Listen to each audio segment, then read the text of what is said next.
Hello toi, j'espère que tu vas bien. Aujourd'hui, nous allons voir comment faire une bonne dissertation de philosophie en nous basant sur la fiche méthodologique que mon ancien professeur de philo nous avait donnée à l'époque. Il faut savoir d'abord que pour trouver une problématique au sujet donné, si on n'a pas compris la question philosophique, on va jamais réussir à reformuler le problème et donc à faire une bonne introduction. La reformulation va justement montrer au professeur si tu as compris le sujet ou non. Et d'ailleurs c'est pour cela que notre professeur nous dit, enfin je sais pas si toi il te l'a déjà dit, mais nous notre professeur de philo nous expliquait que justement rien qu'en lisant notre introduction, le correcteur pouvait savoir quelle note on allait avoir à la fin. Et c'est pour ça que c'est très important de faire une bonne introduction pour justement montrer au professeur que tu as compris le sujet. Évidemment parce que si dans l'introduction tu montres au professeur que tu n'as pas compris le sujet, il va s'attendre à ce que dans ton développement il va avoir des choses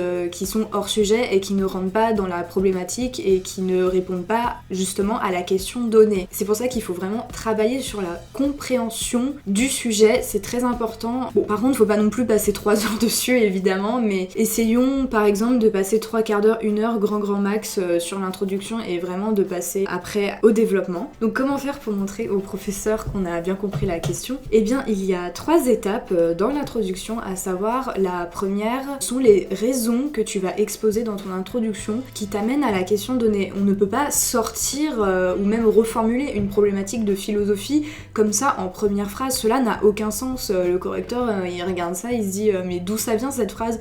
Il veut connaître l'origine de la question, il faut vraiment comprendre pourquoi on est amené à se poser cette question. Je vais te citer un exemple tout bête, par exemple, puis-je me connaître moi-même? Alors qu'est-ce qui pourrait nous amener à nous poser cette question? Eh bien, par exemple, quand on est dans la rue et que tu vois quelqu'un qui est en train de se faire taper et que tu ne réagis pas, alors qu'avant tu te considérais comme une personne courageuse, bah là, t'es étonné de ta réaction justement parce que tu réalises que tu n'es plus courageux parce que la peur a pris le dessus justement sur ton courage.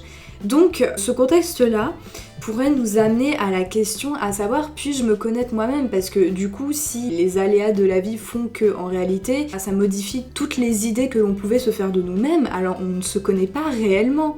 Donc cela m'amène à la question à savoir puis-je me connaître moi-même. Donc j'espère que tu auras bien compris par quel moyen on essaye d'amener le correcteur à la question, enfin à la problématique reformulée. Ensuite justement la deuxième étape de l'introduction, ça va être de définir les termes principaux du sujet. Donc par exemple puis-je me connaître moi-même, alors qu'est-ce que c'est? On pourrait dire par exemple qu'est-ce que c'est que pouvoir, qu'est-ce que c'est que le jeu, le sujet jeu, qui ça concerne donc? La connaissance aussi, qu'est-ce que la connaissance?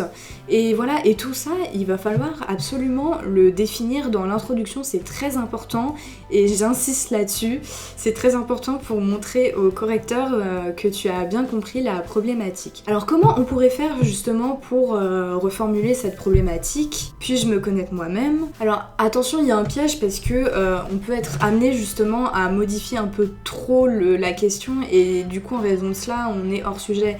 Par exemple, là le piège, donc puis-je me connaître moi-même, justement là d'ailleurs j'ai fait un lapsus, j'ai commencé à dire comment, et ce serait de dire comment puis-je atteindre ma propre connaissance. Là le piège dans cette question ce serait de se demander comment puis-je atteindre une connaissance complète de moi-même, parce qu'il y a le mot comment au début et ça ne répond pas à la question, parce que là il est vraiment question de savoir si j'ai la capacité en fait de me connaître moi-même. Là c'est dans ce sens-là qu'on va traiter la question. Donc il y a non seulement la capacité pour le mot pouvoir, mais il y a également le droit en fait. Est-ce que j'ai la capacité mais également la légitimité de pouvoir me connaître? Mais on se rend bien compte que en réalité c'est un peu idiot de partir sur la légitimité de pouvoir se connaître soi-même. Enfin après on pourrait en parler, mais on comprend bien que l'objet principal de cette question c'est justement la capacité de savoir si nous pouvons nous connaître nous-mêmes. Mais donc dans cet exemple-ci, puis-je me connaître moi-même, on pourrait partir de la reformulation. Quelles sont les capacités qui me permettent d'atteindre ma propre connaissance? Par exemple,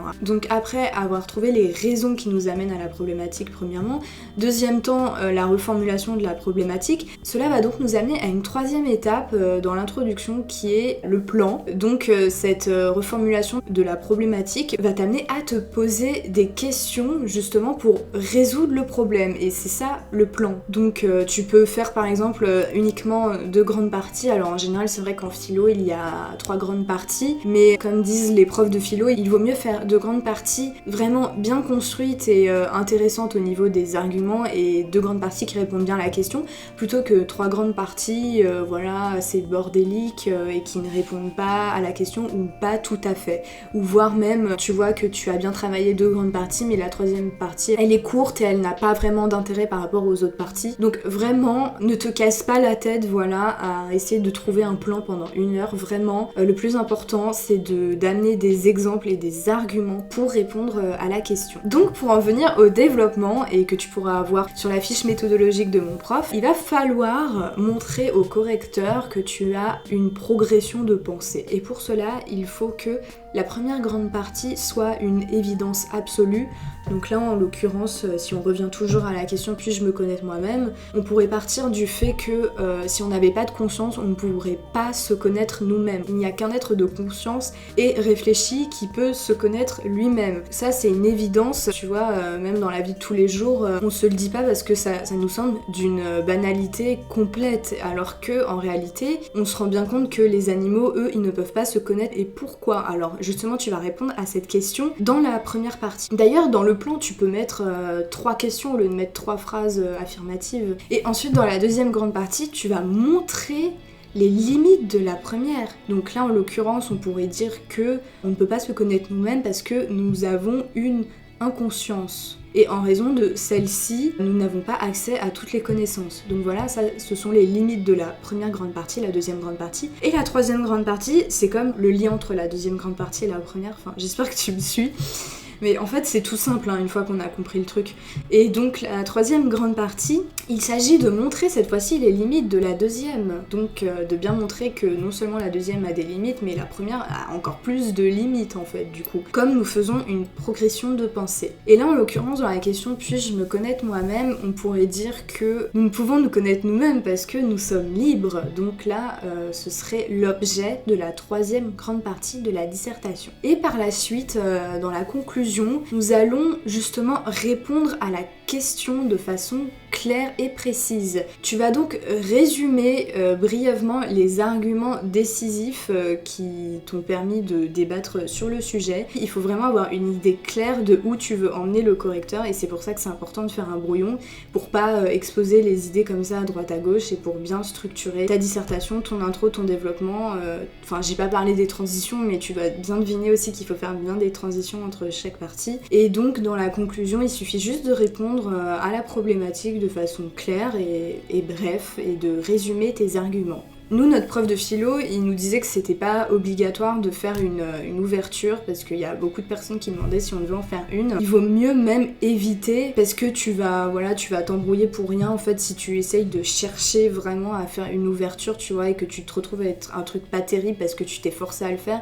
Il vaut mieux même rien mettre du tout. Enfin, évidemment, si tu as vraiment une idée de ouf et que tu la considères comme pertinente, là, n'hésite pas à faire une ouverture, mais nous, notre prof de philo, nous conseillait de ne pas le faire parce qu'en général, les élèves rataient toujours leur question d'ouverture. Voilà, cette vidéo est terminée, donc j'espère vraiment que j'ai pu t'aider à comprendre mieux comment faire une dissertation de philo. N'hésite pas à t'abonner si cette vidéo a pu t'aider, et aussi à rajouter un petit like, un petit pouce en l'air, et surtout un commentaire pour me dire si cela a pu t'aider ou pas. Voilà, donc je te fais des gros bisous et je te dis à bientôt dans une prochaine vidéo. Bye bye!